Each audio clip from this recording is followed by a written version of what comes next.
Today we're looking at the crossover lunge, and I first saw this with Ian Markow, so big shout out to him for sharing this on his channel as well. Check him out, and we're going to get started today with some progressions to work toward this crossover lunge. So the way that I like to teach this is first starting out like a single leg deadlift. So single leg deadlift, we're going to start with the working leg, the side that we are going to be planted on in line with the kettlebell, and kind of lining up my third toe with the middle part of the handle here.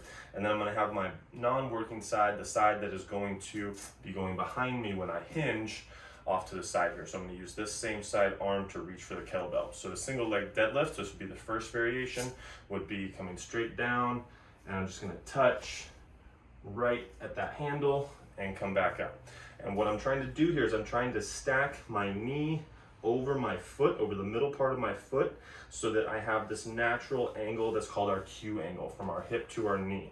And this is the way that our femur naturally should kind of come from the side of the hip straight underneath us, so that we can be stable with our center underneath our hips as we move through the world. So now as we go into, I'm going to move this a little bit to the front.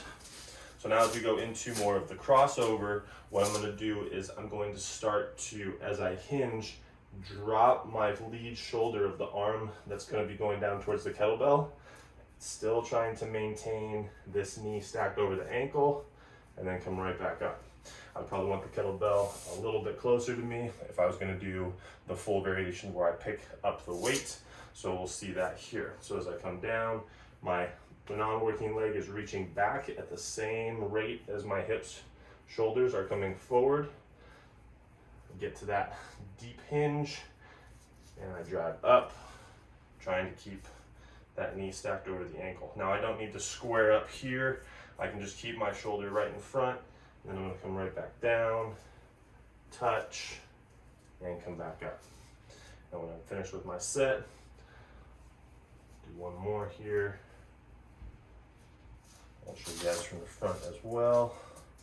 On the descent, that knee fighting to kind of keep that big toe engaged with the floor so that that knee stays fairly stacked over the foot. And this one's a challenge regardless your level. So give this a try, starting with the single leg deadlift, the first progression that we showed, and ramp yourself up in technique until you get to the more challenging crossovers lunge variation, and then you can start to build up the weight.